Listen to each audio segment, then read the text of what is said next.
আসসালামু আলাইকুম। আজকে আমি তোমাদের যে টপিকটা পড়াবো সেই টপিকটা হচ্ছে খুবই ইম্পর্টেন্ট একটা টপিক, যে টপিক ছাড়া আসলে কেমিস্ট্রি অসম্পূর্ণ বলতে পারো। সো আজকে যে টপিকটা পড়াবো সেটা হচ্ছে তোমাদের পারমাণবিক ভর সংখ্যা শর্টকাটের নিয়ম এবং তোমাদের যোজনী শর্টকাটের নিয়ম। সো চলো আমরা পারমাণবিক ভর সংখ্যা আগে বের করি। পারমাণবিক ভর সংখ্যাটা কিভাবে বের করে? এটা বের করার নিয়মটা হচ্ছে, ফার্স্ট অফ অল তোমাকে 30টা মৌল, যে তোমার অর্থাৎ হাইড্রোজেন থেকে জিঙ্ক পর্যন্ত, এই হাইড্রোজেন থেকে জিঙ্ক পর্যন্ত তোমাকে 30টা মৌল মুখস্থ রাখতে হবে। একদম ভালোভাবে মুখস্থ রাখতে হবে, সিরিয়াল অনুযায়ী মুখস্থ রাখতে হবে। এটা তোমাকে আগে এনশিওর হতে হবে তুমি এটা পারো কিনা। যদি না পারো, কাইন্ডলি এটা তোমার বই থেকে, বোর্ড বই থেকে হাইড্রোজেন থেকে শুরু করে একদম জিঙ্ক পর্যন্ত লাইক এমন ভাবে শিখবা যাতে তোমাকে আমি উল্টাপাল্টা করে কোশ্চেন করলেও তুমি যাতে পারো। ধরো আমি তোমাকে বললাম 26 নাম্বারটা কি, তোমাকে এক কথায় তুমি বলতে পারো যে এটা ফেরাম। তোমাকে আমি বললাম 29 নাম্বারটা কি, তুমি এক কথায় যাতে বলতে পারো এটা কপার। তোমাকে আমি বললাম হচ্ছে 11 নাম্বারটা কি, তুমি যাতে ইজিলি বলতে পারো এটা হচ্ছে সোডিয়াম। সো এইভাবে উল্টাপাল্টা করে জিজ্ঞেস করলো তুমি যাতে পারো, এইভাবে আগে তুমি শিখবা, ঠিক আছে? এইভাবে তুমি যখন শিখবা, শিখার পরে তারপরে কাজটা হচ্ছে আমার কাজ। তারপরটা তুমি জাস্ট এই শর্টকাটটা দেখতেছো, এই শর্টকাটটার মাধ্যমে তুমি পারমাণবিক ভর সংখ্যা তুমি শিখতে পারবা। চলো আমরা আজকে সেটা শুরু করি। সো এই যে একটা দেখলা যে প্রথম হচ্ছে তুমি কি 30টা মৌল শিখা, 30টা মৌল শিখার পরে তোমাকে পারমাণবিক ভর সংখ্যা শেখার জন্য তোমাকে আমি 1 থেকে 18 বা 1 থেকে 20 পর্যন্ত শিখলে আলটিমেটলি তোমার এই অ্যাডমিশন টেস্ট অর্থাৎ 2026-27 সেশনের যে টেস্টটাই টেস্ট তোমার হয়ে যাবে, ঠিক আছে?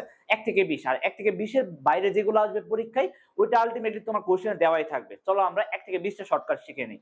ধরো আমি তোমাকে বললাম হচ্ছে সোডিয়াম, ফর এন এক্সাম্পল বললাম হচ্ছে কি সোডিয়াম।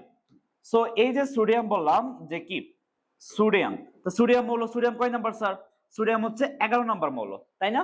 সোডিয়াম যদি 11 নাম্বার হয়, 11 কি জোড় না বেজোড়? এখানে জোড় বেজোড়ের খেলা, তুমি যে জোড় বেজোড় জানবে সে সব পারবে। সো আশা করি জোড় বেজোড় সবাই জানো। তাহলে এই 11টা কি? এই 11টা হচ্ছে বেজোড় সংখ্যা। এই 11টা কি স্যার? বেজোড় সংখ্যা। এখন এটার সাথে কত যোগ করলে, ন্যূনতম কত যোগ করলে সেটা জোড় হবে? 1। 11 সাথে আমি যদি 1 যোগ করি তাহলে 12 হয়ে যাবে, আর 12 হলেই তো এটা জোড় সংখ্যা।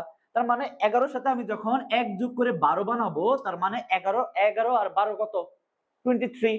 তার মানে হচ্ছে এটা হচ্ছে 23। তার মানে এই যে 23 পেলাম, অর্থাৎ 11 বেজোড় সংখ্যা ছিল, এই বেজোড় সংখ্যাকে আমি 1 যোগ করে এটাকে আমি জোড় সংখ্যা বানালাম। এই দুইটা যোগফলই হচ্ছে ভর সংখ্যা।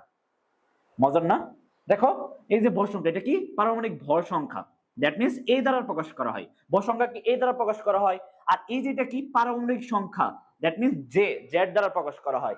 আর এই যে এন, যেটা জোড় সংখ্যা, এটা কি? এটা এই পাশে জোড় সংখ্যা, এটা কি স্যার? জোড় সংখ্যা। আচ্ছা দেখো আমি আরো দুই একটা উদাহরণ দিই, আরো ক্লিয়ার হবা। ধরো আমি ধরলাম হচ্ছে, ধরো ফর এন এক্সাম্পল বললাম হচ্ছে অ্যালুমিনিয়াম। অ্যালুমিনিয়াম কত নাম্বার? অ্যালুমিনিয়াম 13 নাম্বার, তাই না? সো 13, অ্যালুমিনিয়াম কত? 13 নাম্বার। আচ্ছা 13 জোড় না বেজোড়? 13 জোড় না বেজোড়? অবভিয়াসলি বেজোড়। তাহলে 13 হচ্ছে কি? বেজোড়। তাহলে বেজোড় থাকলে আমি কি শিখাইছি স্যার? বেজোড় থাকলে আমি শিখাইছি এটার সাথে 1 যোগ করে ওটাকে কি বানাইতে হয়? জোড় বানাইতে হয়। তাহলে 13 আর 1 কত? 14।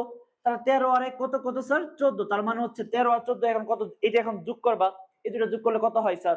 27। 20 কি? 7। এই যে এখন যদি আমি তোমাকে জিজ্ঞেস করি অ্যালুমিনিয়ামের ভর সংখ্যা কত? 27। তোমার কি এটা মুখস্থ করা লাগতেছে? তোমার কিছু মুখস্থ করা লাগতেছে এখানে?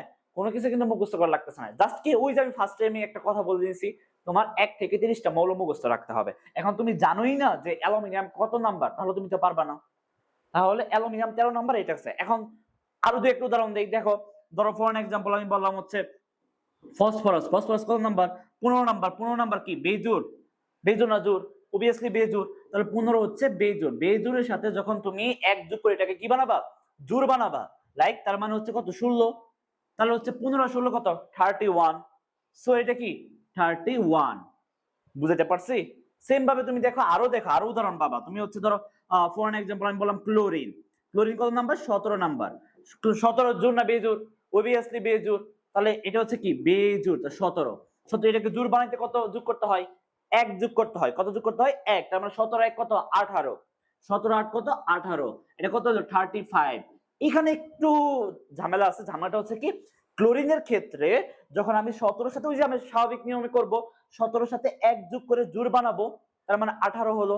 এই যে 17 এবং 18 এই দুইটা যোগ করে কি হলো? 35। সো এই যে 35, এটা আসলে বইয়ের মধ্যে দেখো 35.5 কি দেওয়া আছে? 35.5 5, তার মানে তুমি হালকা করে একটু এটা মুখস্থ রাখবা। ক্লোরিনের অ্যাজ ইউজুয়াল নিয়ম আমি যেটা শিখাইলাম এটা 35 হয়, যখন তুমি করতে যাবা তখন জাস্ট একটা 0.5 যোগ করে নিবা। এটা মনে থাকবে না? অবভিয়াসলি মনে থাকার কথা। তাহলে হচ্ছে ক্লোরিনের হচ্ছে কত 35.5। এই যে এটা গেল। এখন তোমাকে আরেকটা যেটা বলি, এই যে তুমি মাত্র যেটা জোড় সংখ্যা বলে আখ্যায়িত করলা, এই যে জোড় সংখ্যা করে আমি বানালাম, এটাই মূলত নিউটন সংখ্যা। এটাই কি মূলত নিউটন সংখ্যা। তার মানে কি আমি একসাথে একের ভিতর সব পাচ্ছি না। তুমি পারমাণবিক সংখ্যা শিখলে, পারমাণবিক সংখ্যা এটা যদি তুমি শিখে থাকো, দেখো আলটিমেটলি এটা কি এক যোগ করে আমি যেটাকে জোড় বানাচ্ছি, এটাই তো তাহলে কি হচ্ছে নিউটন সংখ্যা। এই জোড় সংখ্যা যেটাকে বানাচ্ছি এটাই কি আলটিমেটলি নিউটন সংখ্যা। এটা কি স্যার নিউটন সংখ্যা। এটা কি স্যার নিউটন সংখ্যা। এটা কি মূলত নিউটন সংখ্যা। আর এই যেটা পেলাম এই দুইটা যোগ করার ফলে সেটা হচ্ছে কি স্যার ভর সংখ্যা। তাহলে আমি একাধারে আমি পারমাণবিক সংখ্যা জানলে নিউটন সংখ্যা জানতে পারতেছি, ভর সংখ্যা জানতে পারতেছি শর্টকাটে। কোনো মুখস্থ আছে এখানে? কিন্তু আগে তো আমরা মুখস্থ করতে হয়েছে। মজার না?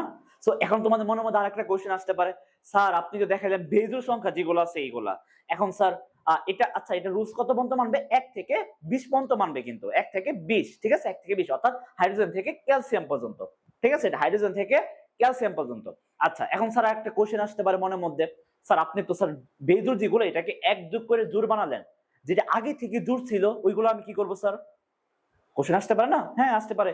সো আগে থেকে যেগুলো যেমন লাইক আমি যদি ধরি অক্সিজেন, আমি যদি ধরি ম্যাগনেসিয়াম, আমি যদি ধরি সালফার, ঠিক আছে, আমি যদি ধরি ক্যালসিয়াম, স্যার এগুলো তো জোড় সংখ্যা। তাহলে এইগুলোর ক্ষেত্রে আমি কিভাবে বের করব?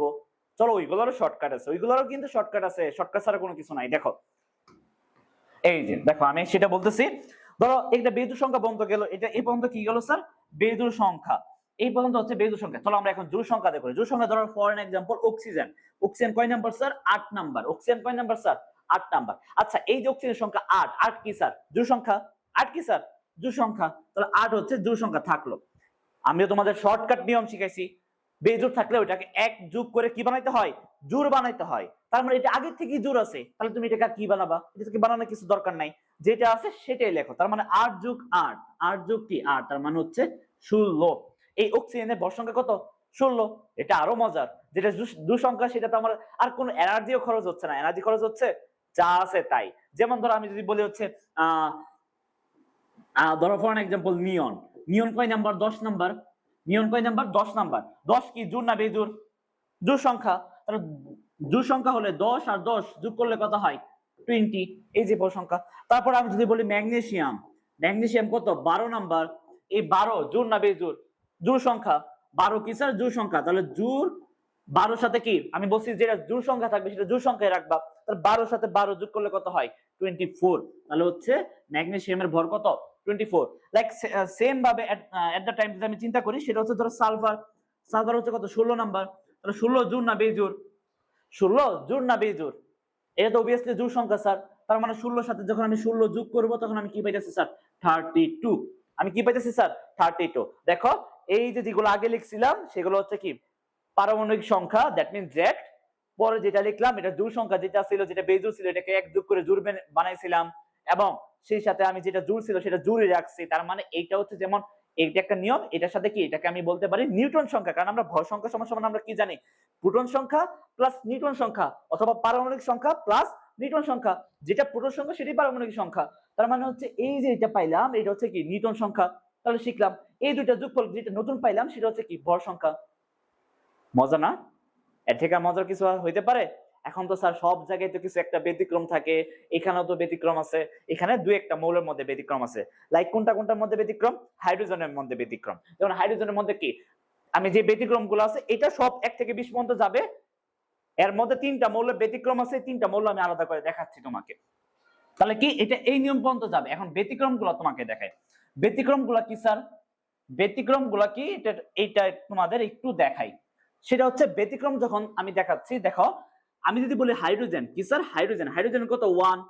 তাহলে হাইড্রোজেন 1। স্যার আপনার কথা অনুযায়ী তো হাইড্রোজেন যেহেতু বেজোড় সংখ্যা এটাকে আমি এক যোগ করে 2 বানাইতে হবে না, এখানে তা হবে না। হাইড্রোজেনের যা হচ্ছে ব্যতিক্রম। ব্যতিক্রম কারণ হাইড্রোজেনের কোনো কি থাকে না? নিউটন সংখ্যা থাকে না। হাইড্রোজেনের কি কোনো কি থাকে না স্যার? নিউটন সংখ্যা থাকে না। দ্যাট মিন্স হাইড্রোজেনের নিউটন সংখ্যা থাকে না দেখে এটা 0 হয় এই পাশে, এই জন্য হাইড্রোজেনের হচ্ছে 1। হাইড্রোজেনের ভর সংখ্যা কত স্যার? 1। এভাবে মনে রাখবা, ঠিক আছে? হাইড্রোজেনে কি নিউটন সংখ্যা থাকে না। হাইড্রোজেনের নিউট্রন সংখ্যা থাকে না। সো এইটা গেল। তারপরে হচ্ছে নাইট্রোজেন। নাইট্রোজেন হচ্ছে কত 7 নাম্বার। আচ্ছা 7 কি স্যার? 7 বেজুর। স্যার আপনার কথা অনুযায়ী 7 যেহেতু বেজুর তার মানে 1 যোগ করে এটাকে 8 বানাইতে হবে না, এখানে সেটা হবে না। এখানে 7 মানে বেজুর মানে বেজুরই রাখতে হবে, সেটা আছে 7 মানে 7ই রাখতে হবে। নাইট্রোজেনের বেলায় 7 মানে 7ই রাখতে হবে। অর্থাৎ নাইট্রোজেনের কত স্যার? 14 মানে 14। ঠিক আছে, নাইট্রোজেনের হচ্ছে 14, এটা ব্যতিক্রম। ঠিক আছে, নাইট্রোজেন 7 7, নাইট্রোজেনের পারমাণবিক সংখ্যাও 7, নিউট্রন সংখ্যাও 7। ঠিক আছে, এটা হচ্ছে ব্যতিক্রম। তাহলে এইগুলো আমি কি লিখতেছি স্যার? এগুলো হচ্ছে ব্যতিক্রম। 3টা মৌল আছে, তুমি 3টা শিখতে পারবা না? তোমাকে আমি 20টা মৌল থেকে তোমার এই অ্যাডমিশন টেস্টে যতগুলো লাগবে সবগুলো আমি তোমাকে দিয়ে দিলাম, তুমি জাস্ট 3টা তুমি নিজে মুখস্থ করতে পারবা না? আশা করি আমার স্টুডেন্টরা অনেক মেধাবী, এই 3টা আশা করি তারা মুখস্থ রাখতে পারবে। সো এই যে এটা বললাম নাইট্রোজেন হচ্ছে 7 7 14। তারপরে আমি যদি বলি ধরো বেরিলিয়াম। বেরিলিয়াম কয় নাম্বার স্যার? দেখো হিসাব করো, hydrogen, helium, lithium, beryllium 4 number, তাই না? সো এটা হচ্ছে 4। তার মানে স্যার আপনি তো বললেন জোড় থাকলে জোড়ই হবে না, এখানে জোড় থাকলে বেজোড়, মানে এই ক্ষেত্রে যা আছে সব বেজোড়। দেখো এটা 4, এটার সাথে কি 5 যোগ করতে হবে, 5 যোগ করে এটাকে কি বানাইতে হবে? 9 বানাইতে হবে। এই তো ফাইন। সো এই দেখো ব্যতিক্রম এখানে 3টা, যে কি এই 3টা হাইড্রোজেন, নাইট্রোজেন, বেরিলিয়াম। নাইট্রোজেনের 1, নাইট্রোজেনের 14 আর বেরিলিয়ামের হচ্ছে কত 9। এই 3টে মৌল মুখস্থ রাখবা এবং সেই সাথে দেখো শর্টকাট নিয়ম দেখাইলাম, এটা তুমি সকল ক্ষেত্রে, যেমন লিথিয়াম আছে 3, বেজোড় সংখ্যা এটাকে 1 যোগ করে 4 যোগ করে 3 আর 4 কত 7, লিথিয়ামের হচ্ছে 7। সো এইভাবে তুমি সকল কিছু পারবা। ঠিক আছে, ম্যাগনেসিয়ামের 12 12 12 12 যেহেতু জোড় সংখ্যাটা জরুরি রাখবা, তাহলে 12 12 কত 24, তা 24, ম্যাগনেসিয়াম আছে 24।